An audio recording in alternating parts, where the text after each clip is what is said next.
சத்தமாக பேசு. ஒருவேளை உண்பவன் யோகி, இருவேளை உண்பவன் போகி, மூவேளை உண்பவன் ரோகி, 4 வேளை தான் துரோகி. ரோகினா நோய்.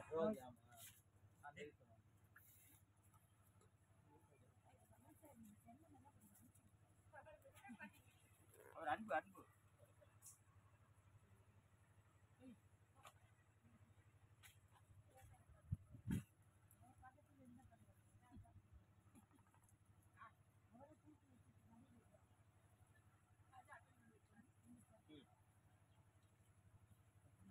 நீதி வெண்பாவில உங்களால் பாடம். நீதி வெண்பான தமிழ்ல இருக்கு. ஒருபோது ஓகியே உள்தெளிவிய மாலை அப்படின்னு ஒரு அறிவாளியான பெண்ணை எங்கேயும் பெண்ணத்தான் நம்ம குறிப்பிடுறாரு. அறிவாளியான பெண்ணை ஒருவேளை சாப்பிட்றவங்க யோகியமானவங்க எழுதுறாங்க. ஆமா, பெண்களுக்கு சொல்றாங்க.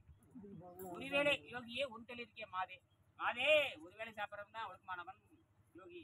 இருபோது போகியே, போகினா ஆடம்பரம்னு அர்த்தம். இன்னொரு போகின்னு என்ன தெரியுமா? விபச்சாரின்னு அர்த்தம். 2 வேளை நீ சாப்பிட்டாவே நீ விபச்சாரம் பண்றதாக அர்த்தம். 3 வேளை சாப்பிடுறது யாரு? தெண்டம்னு எழுதிட்டாங்க. இவங்க பூமியில வாடுறது வேஸ்ட்னு எழுதிட்டாங்க.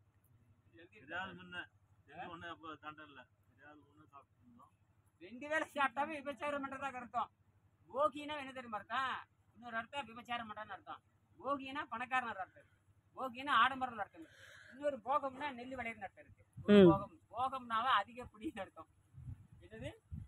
தேவையில்லாத செயலை செஞ்சாவே அது போகம்னு அர்த்தம். அந்த போகம் தான் யோகமா மாறுது. அந்த போகி தான் விபச்சாரியா மாறுது. விபச்சாரம் என்ன அர்த்தம்? தேவையில்லாத வேலை செஞ்சு மாட்டிக்கிறது, அருவருப்பான செயலை செய்யறது. அப்ப ஒரு வேளை சாப்பிட்டா யோகி, 2 வேளை சாப்பிட்டா போகி, 2 வேளை சாப்பிட்டா விபச்சாரம், 3 வேளை சாப்பிட்டா கட்டாயம் உறுதி. உறுதி. நீ 4 வேளை சாப்பிட்டு இந்த பூமியிலே இருக்கக்கூடாது எழுதிட்டாங்க. அப்படியே எழுதியிருக்கேன். 4 வேலையை உண்பான் உடலை விட்டு போகி என்று புகழ்னு எழுதிட்டான். நீங்க 4 வேலை சாப்பிட்றாரு இருக்கணுங்கிற அவசியமே இல்லை. அதுக்கு தான் தண்டனை, கொடுமையான தண்டனை. அவ்வளோ சீக்கிரம் அப்போ செத்துட்டா டக்குன்னு அடக்கம் பண்ணிடுவாங்க இல்லையா?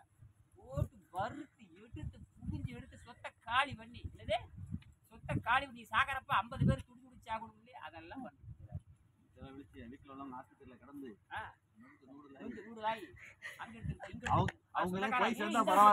அந்த ஆஸ்பத்திரியாக அப்ப வந்து வரண்டி அந்த எம்டி அதை விட பெரிய எல்லா எம்டியும் ஒரே ஓட்ட எம்டி தான். அவர்களுக்கே மூட்டு வலியோட கிடக்குறாங்க. அவர்களுக்கே சொந்தரி பேர் பார்க்க முடியாது. ஒரு டாக்டராவது ஆரோக்கியமா செத்துருக்காங்க வரலாறே கிடையாது. ஆரோக்கியம் என்னன்னே தெரியாது. ஆரோக்கியம் என்பது மேஜிக் மிரர், அது ஒரு மாய கண்ணாடி. சரியா? இந்த விஷயங்கள் உடனடியாக வெளியேற்றப்பட்டுவிட்டால் அது உடலில் சேர்ந்து விடுகின்றன. இவை கல்லீரல், சிறுநீரகம், கணையமாக தங்கி அவற்றின் செயல்திறனை பாதிக்கின்றன. அதாவது இப்போ நம்ம கணையம் கல்லீரல் நல்லா இருக்கணும்னா இப்போ அது கலைகள் போயிட்டு நாங்கள் உணவு நிறுத்திட்டு ஒரு நாளைக்கு நீங்கள் சாப்பிடணும்னு ஆசைப்பட்டா உள்ளூருக்கு தெளிவாக இருக்கணும். அப்போ தான் நீ கடலை போட்டாலும் கிடைக்கும், நீ இட்லி போட்டாலும் கிடைக்கும், பிரியாணி போட்டாலும் கிடைக்கும். அப்படின்னா அது எப்படி தயாராக இருக்கணும். இவன் என்ன பண்ணுறான்? அது என்ன அதோட அருமை தெரியாம போட்டு போட்டு போட்டு கத்தி முனையாக்கி விட்டுறான். பிளேட்ல அரைச்சி மிக்சியில போட்டு அரைச்சி கிடைச்சா உடனே ஆயிடுச்சு. கடைசியில் ஆசைப்படும் பொழுது அரைக்க முடியாது போகும்போது தான் ஆசைப்படும் பொழுது அனுபவிக்காம போகும்பொழுது அவன் மனசு துப்பி துப்பின்னு துப்பிக்கும். உணவு வந்து நோயின்னு வந்துட்டா முதல்ல வினவன உணவு நிறுத்தி தானாவே பசி நிறுத்திடும், மனசு நிறுத்திடும், நாட்டெல்லாம் மஞ்சா போயிடும், வராது. ஆனால் பணம்